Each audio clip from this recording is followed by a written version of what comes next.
Hey everybody, this is Kaylee McMahon with Number One Leading Ladies, the podcast by women for women, where we work to build each other up instead of tear each other down. Today we have a very exciting guest with us, Arleen Garza, and I'd really like her to do the introduction because I won't do it justice. Arleen, go ahead.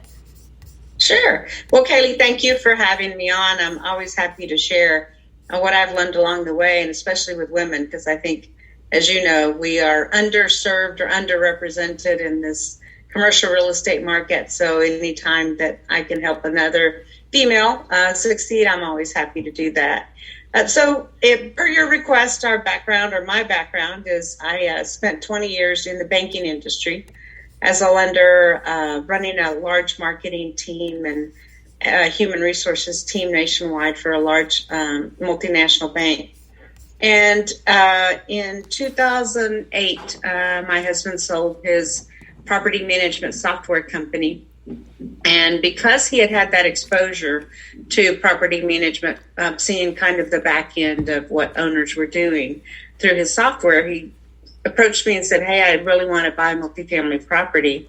And we had done nothing. And we didn't do single family, fix and flips. We didn't do any of that. So it was our first foray into real estate ownership. And so we educated ourselves first and foremost, because that's a little bit about who I am and he is. So we became certified through the National Apartment Association as certified apartment managers and certified apartment portfolio supervisors. And I think most importantly, on top of that, we joined a lot of different real estate groups. It was at a time where syndication was really just basically taking off. And so we joined some groups and met a lot of folks, and through those networks, we were able to land our first deal, a very small deal, in 2012, 24 units here in the San Antonio market.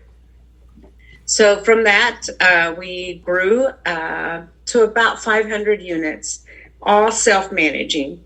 And then at that point, we're advised by a mentor to look at using third-party management. In his opinion, it would help us grow because we were so focused and so involved in the business that we were not working on our business. So at that point, 2015 or so, we turned our properties over to a third-party company, and they managed them. And in that period of time, we grew it. In 2 years, we'd grown to 1,000 units, which is somewhat of the benchmark. We were told to have your own management company. So at that point, we brought everything back in-house, hired some folks, and launched our own management company. And fast forward to today, we've had 18 acquisitions, 3,500 units, and about $300 million in assets. So fully invested in multifamily real estate. That's wonderful. Thank you so much. See, I told you I couldn't do it justice. I appreciate you taking us through your background and how you got where you are. And I'll go back a little bit too. So what would you say? So typically entrepreneurs, there's so many different types of us, right? In different industries, and we create different things. A lot of people, I think, that don't make up those of us who create the jobs and who, put in the hours to create an idea and a company and bring it to life and operate it and all these things. They look at an entrepreneur as someone that can just take off time whenever they want.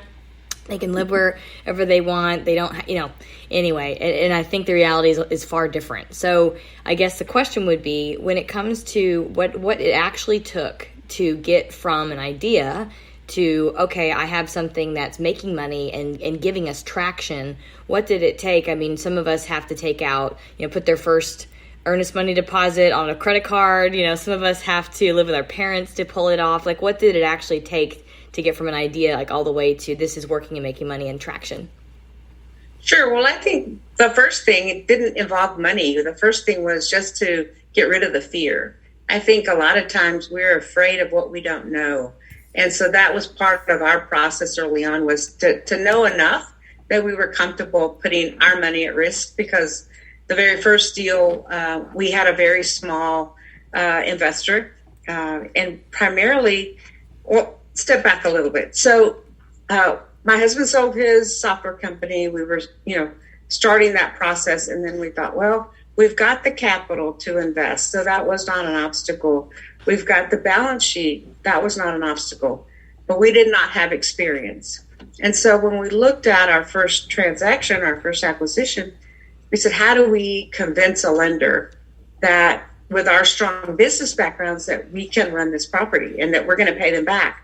And so we did find a person in our network that we'd met who had experience in multifamily. So we asked him to come alongside us as a partner, a minority partner, and that was fabulous. We got the loan, and on top of that, he had a great list of vendors. He had some great tips and tricks that he had learned along the way. And so that gave us more confidence going into our first deal that we were going to be able to succeed. But I will tell you that it was not 100% what you expect, right? And so to give you an idea, the gentleman who sold us the property is a California investor. So very much mom and pop and absent. So when we got to the property we were buying, the pool was closed, and we found out that the pool had not been open in the last 5 years prior to that date. He drives up in a green pickup, takes out this huge suitcase, opens it right there on the hood of the truck, and there's all these papers scattered inside this big suitcase. And he says, there's all the leases, there's all the financial information that I have on this property. And we didn't know what we didn't know. We're like, we can do this, right? So we actually created the financial statements. Working with our lender, we recreated the financials to where we had an actual T12, an actual 12 months worth of income and expenses. And the leases were in okay shape, but we ended up having to, once we took over, clean them up and get signatures on things and make sure that the rents matched what was in the rent roll, et cetera, et cetera. So huge learning opportunity. But what we liked was about the property, fantastic location, really near public transportation, near a lot of retail, schools, all the things that you want from a location standpoint. So we knew the property would do well, and it had great bones. I mean, just like a house. The foundation was excellent. The roof wasn't in great shape, but we budgeted to replace it during, our ownership. And it was incredible to see how treating residents right makes a huge difference. Within 6 months, the whole thing was leased, and we had increased the rents, and we were rocking and rolling. So how do you recommend treating residents right, or treating those you serve right? Well, it's the old adage, treat somebody like you would want them to be treated yourself. But for us, we had to make up for their lack of trust in that owner. Literally, when we did our due diligence, we walked into a unit, we looked up, and I said, that's the sun shining through the ceiling. And the resident said, yes, they keep promising to fix it, but we've lived here a year, and every time it rains, we just have big buckets and we capture the rain through the buckets. There were screwdrivers stuck into the faucets because that's how residents were turning on their hot water or their cold water. And so sometimes it doesn't take much to treat them well, other than taking care of what is wrong in their units. Fix it. It does you no good to not fix something, because the cost of that repair is just going to multiply. So being attentive to having a system where they can tell you what they need and just taking care of it sooner rather than later. Treat people how you want to be treated. I think that's incredible. But so it's so basic, but it's so impactful. I can't believe that, I can't believe people were living there, you know what I mean? And still putting up with that. Yeah, it was sad because there were kids living there, and I kept thinking, what do they experience? Because we can get some pretty, strong rainstorms in Texas, and I just could not imagine. So our first goal was to fix the units. We fixed the roof first because that's, a big deal. And then we started renovating the units, and I think that was the most fun I've had was leasing. I love, showing people what the unit looks like and what their home could be living there. And we got to really know these residents. A lot of them had been there a long time, and when they saw what we were doing, they stayed. And that really makes a big difference on your bottom line, not having to replace your tenants. So how long on that property or in that first situation where you overcame all these barriers to entry essentially, and then you're like, okay, now to traction, which I guess in our industry is typically like going full cycle, or for the listener or watcher on this podcast, going from buying the deal, fixing it, and then selling it for a profit. How long did that take, and what did that look like to get to your profit? Sure. So within about a year and a half, we decided that we were going to buy a property around the corner, 28 units, so that we could hire a part-time manager. Again, trying to get to where we could look at more deals, et cetera. So we did that within 6 months of buying that property. And now we're into this one about 2 years, 2 months. We had somebody approach us to buy the property, our first property. And so we looked at it, looked at where the value had gone in that short period of time, and we decided to sell. So in 2.5 years, we made a 370% return. Woo! So you didn't have to convince me after that multifamily investing works. So. Yeah, that's incredible. So that's the whole, going from getting started in something that, not that y'all had no idea, but it's new, and you have to lean on people and try new things, and it's a whole different, it's a new world, into a whole new world, and being able to get to a profit. Thank you for sharing that whole journey with us, because that's, I think especially women need to hear that and see that. Like even on my team, when I'm like, yeah, I use my track record. It's interesting because they're like, no, I don't want, but I'm like, but you have to but anyway, so when it's real, or you're seeing that someone does it and can do it, it becomes impactful for me. When I picked the Samantha doll, it was because she looked like me and she was doing all these adventures, and I was like, I can do those adventures because she's doing it, even though it was a doll. You got to see someone in real time doing what you want to do. So thank you for sharing that. The other two questions that we typically ask, I'm trying to think which order I want to do it in. I think I know. I want to ask for our listeners and watchers, what would be your biggest lesson? Well, our biggest lesson was we bought a property with a chiller. And that in and of itself is not the lesson, because you can buy a property with a chiller and do well. But the lesson behind it is we had somebody mentoring us who helped review our underwriting, checking everything we'd put into it. Well, what I found out was they had never owned a chiller. So what a chiller is basically you have pipes that run generally underground, and those pipes are connected to what's called a cooling tower and a furnace. So the cooling tower heats the water. Cooling tower cools the water that runs through the pipe. So when it gets to the unit, you actually get cool air. The furnace heats it. Now, there is a time delay. So, in Texas, it could be 50 in the morning and 75 in the afternoon. Well, the system has a delay of 2 hours. So when you switch it from cool to hot, you've got to wait to feel the effects of it. So if a resident doesn't understand that, they can get a little upset over, how do I turn my system on and it doesn't work? Well, it did. It just is on a delay. Well, there's another piece to having water running through pipes that go into the interior above your ceilings of your units, because water leaks. And so when water leaks, lots of things. You can't just go repair the pipe. That's easy. You've got to repair all the sheetrock around it that got wet because of that leaking pipe. It's not in a wall, it's in your ceiling.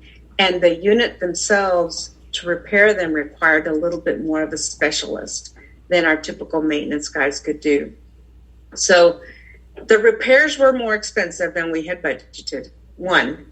And two, because all of the heating and cooling comes through this system, the utility company bills the apartments for everything.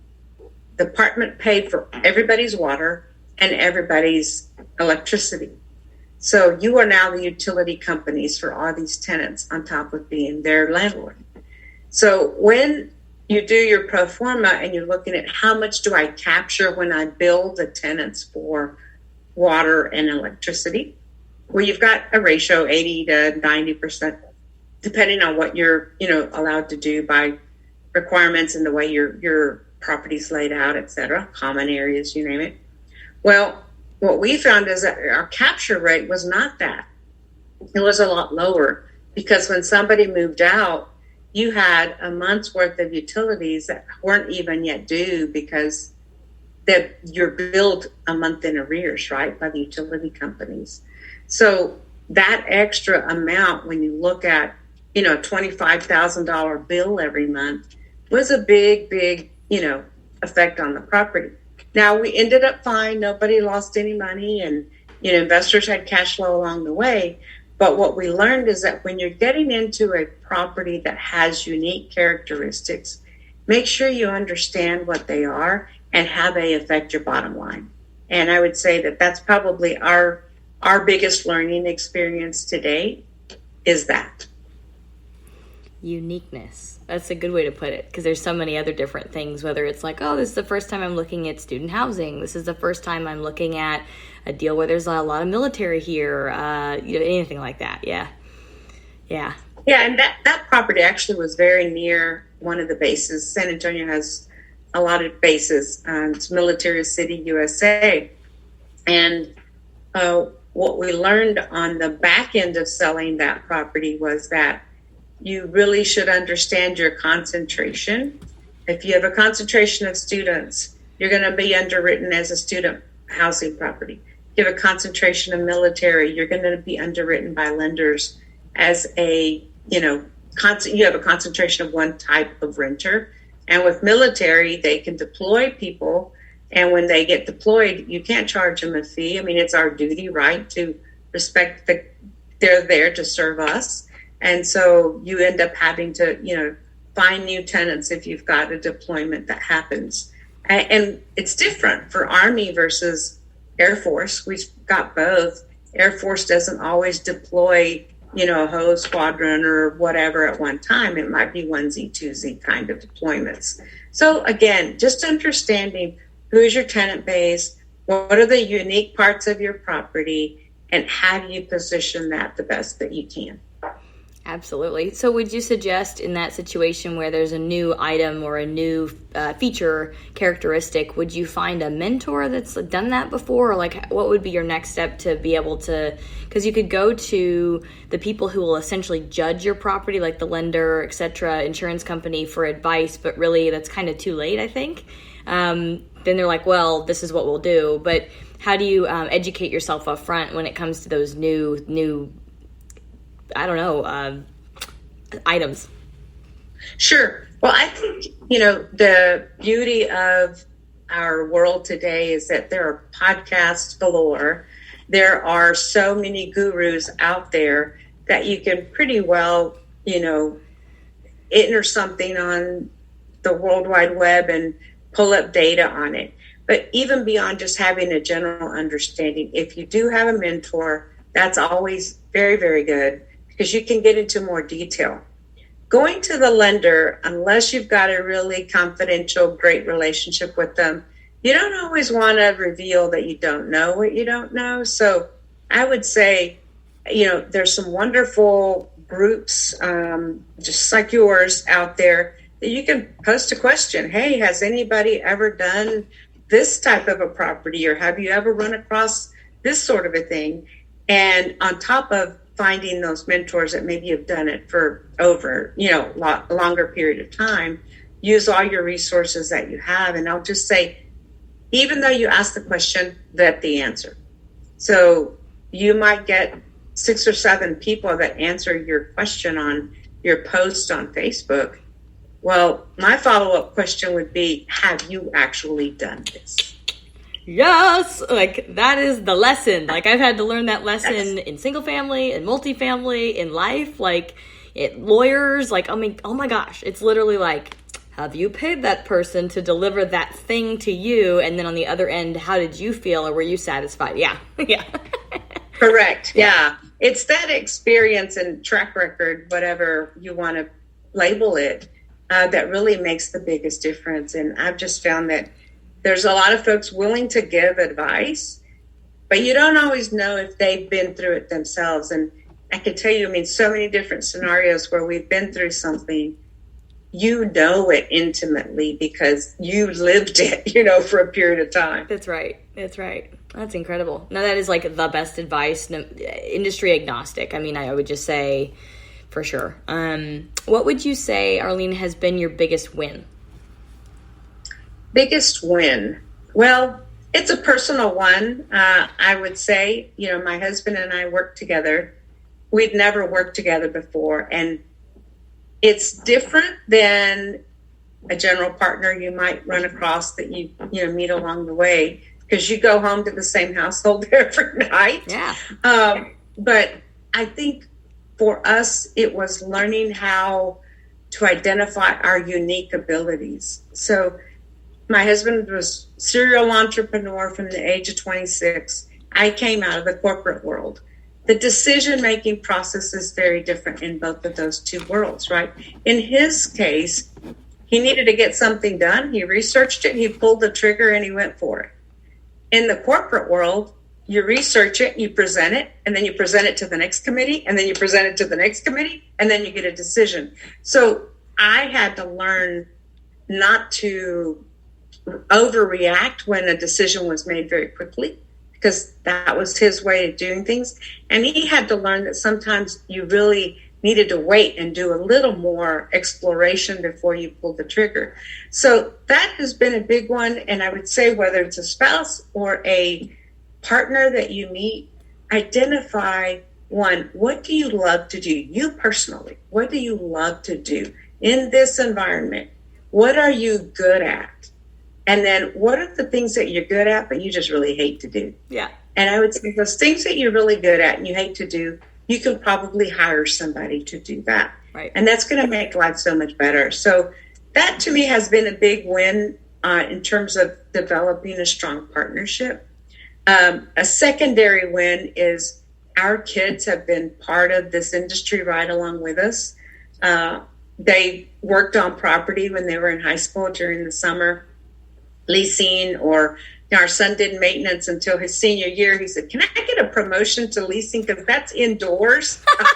So they both did that. And so our daughter has a degree and a master's in psychology, but she decided, you know what, I really like real estate. So she joined us a year ago. So she's now on the underwriting and acquisition side. Oh, wow. Yeah. And our son just joined us in May.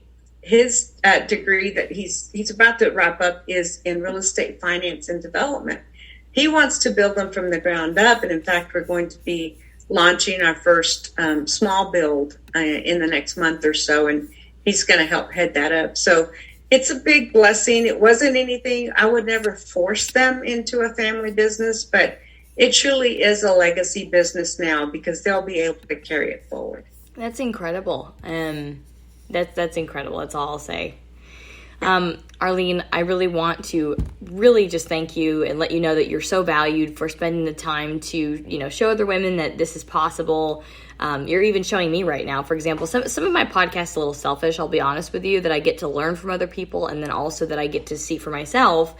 For example, the power couple idea that I have on my vision board, it's a real thing. You know what I mean? It exists. So just appreciate you for your sharing. There's so much power in sharing and showing us, your world and letting us in for this 25 minute session. If anyone is interested in investing in your deals, helping with any part of your process, how can they get in touch with you guys?